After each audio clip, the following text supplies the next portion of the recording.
รับรับก็ถูกเจ้าวิธีนี่ต้องเวลาก็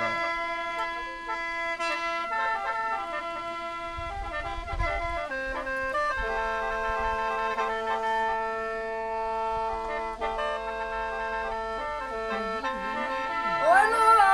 ยยายที่สมมาเนออันมาสมมาป่าที่สมมาทางเราคนเด้อลาเด้อไอ้นี่สมมาเนอสมมาสาวนาที่สมมาทางเขา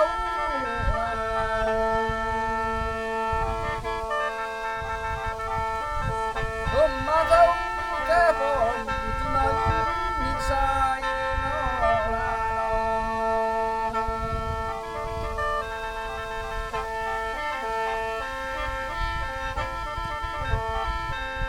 เวลา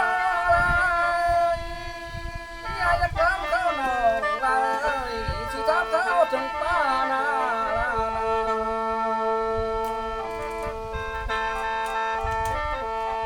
อยากทำข้าวหน่อยที่ทำข้าวถึงเขา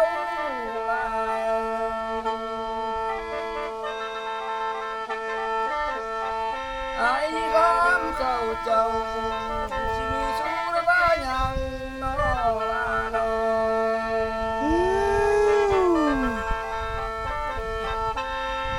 ไว้หน่อยอันนี้เสียอะไรเลยมาเสียอะไรนำเกิดไปทันมีป้าเด้ลาเด้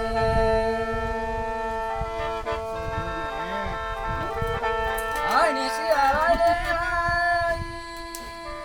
เสียอะไรนายเกิดไปทันมีเขาลาโน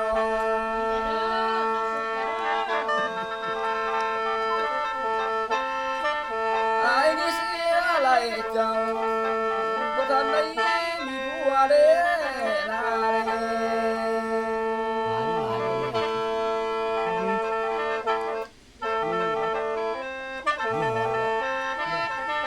โอ้ยน้อยยายดิเสียมาเลยอันนี้เกิดผิดซา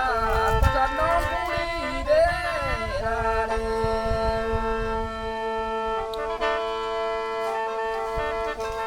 อันนี้เสียอะไรเด้เสียอะไรเกิดผิดปีหน้าบ่ทันนางกูอันนี้เกิดผิดบ่ทันน้องว่าผู้งามเด้ลาเด้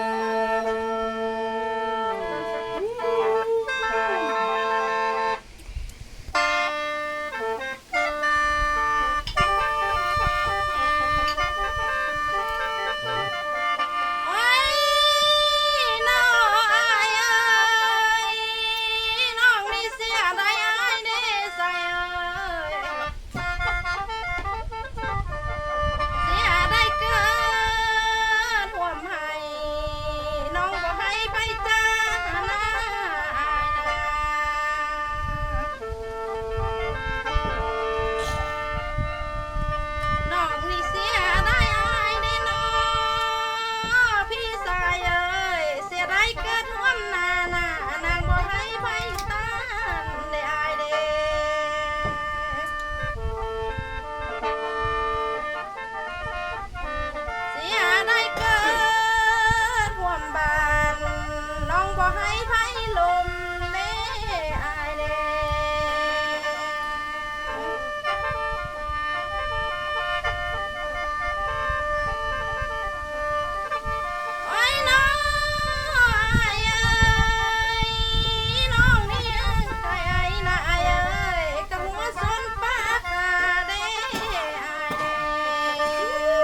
ำบ่ม้วนหน้าใส่เอ้ย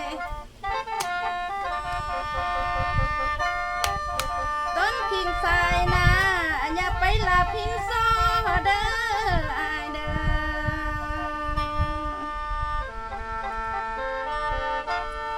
น้องนี่ลำบ่ม้วนนายเอ้ยต้นพี่สายเอ้ยอย่าไปหอหินเป็นนายเด้อ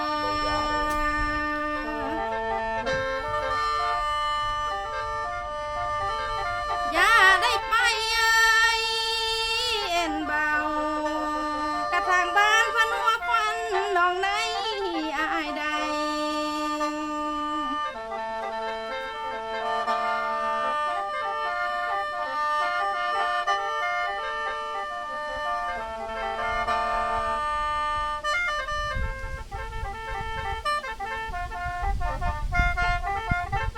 ไอ้น้อยเอ้ยไอ้ก็ไปแนวหน้าหน้าใส่เอ้ยเอาแต่ปลาให้ตั้งเฮือนน้อไอ้น้อง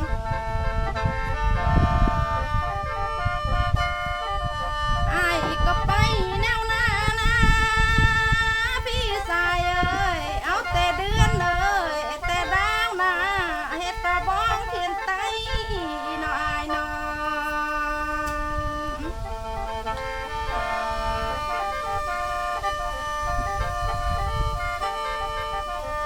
ไอ้ได้เด็ดนี่นอต้นไม้สูงห้องนั่งนอพี่สายเอ้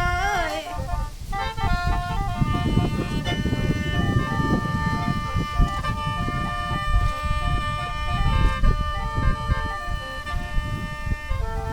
ไอ้ได้เด็ดนี่นะต้นไม้ตั้งห้องนอนนอไอ้นอ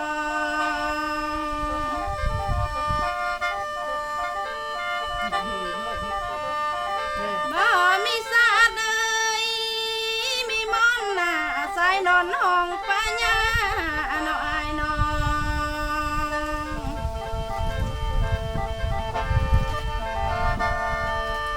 บ่มีผ้าเอ้ยพื้นหน่อยกระปูเสื้อแล้วจริงนอนน้ออายน้อง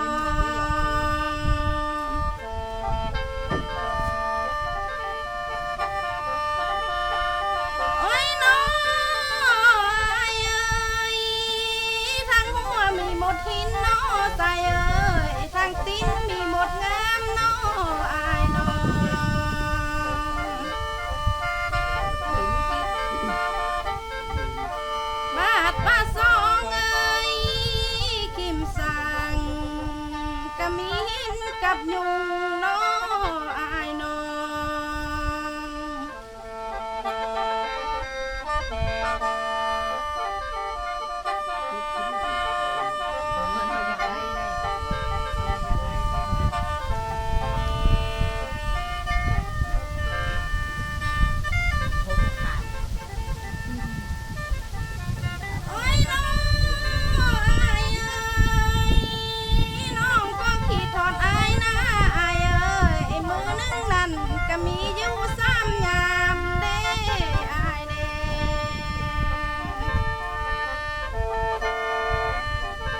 เลยไปทหารหน้า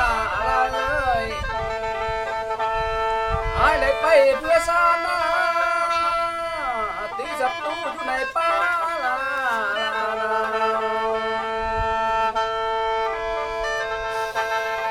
ไอ้เลยไปเพื่อสานนำเนื้อครอบครัวสายนาน้อ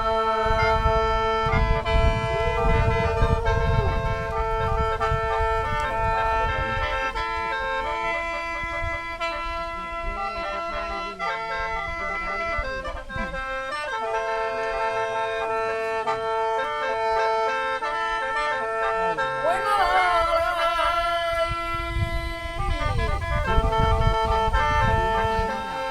อันบักความลำอายน่าลาย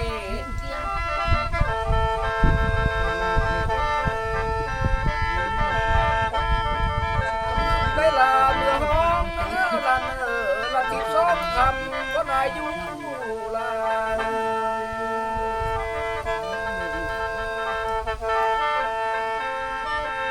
อันละตอนหน้าบุญจึงมาลำลับสู่พังนอลานอง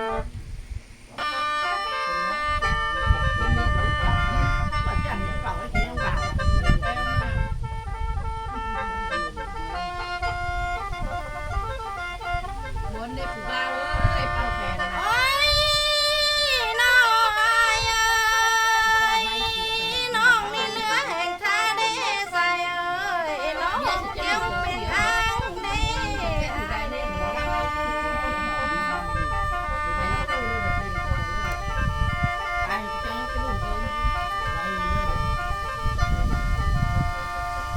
น้องนี่เหลือแห่งท่าเดพี่สายเอ้ยน้องสร้างจนเปียงแม่เด้อายเด้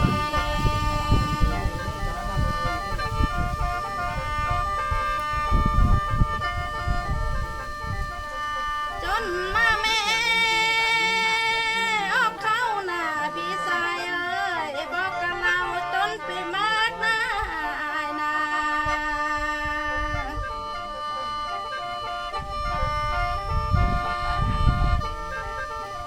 บาดก้อนเศร้าหัวน้องจนเป็นใบหน้าใสเอ้ย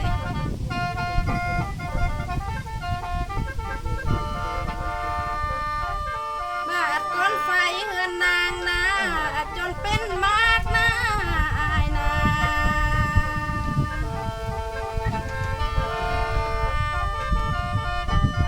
บาดตะแกนเฮือนน้องจนมันป้องเป็นใบอายจริงมาน้ออายน้อ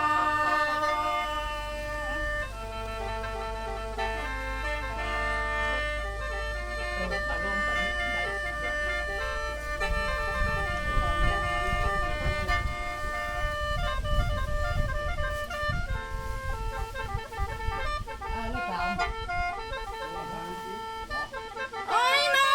งอายเอ้ยน้องนี่เสียไรอายเด้ใส่เอ้ย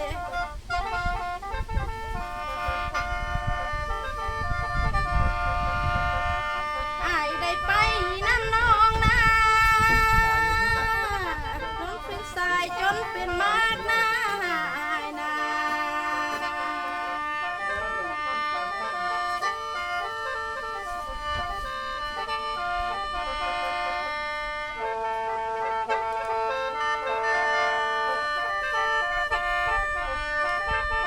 ใจประสงค์นากันแล้วใส่เอ้ย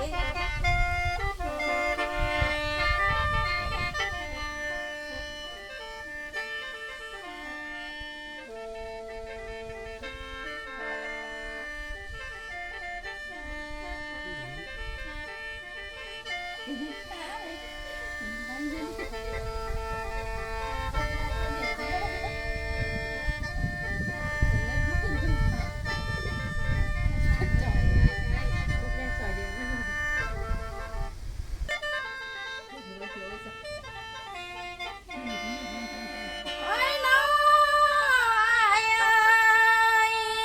น้องก็มาฮอดนี่นะใส่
จบไปเสียงคำรำจากสมหวังและเสียงอ่อนเด้อขอบใจหลายๆที่ทุกคนติดตามชมมาฮอดนี้บ๊ายบาย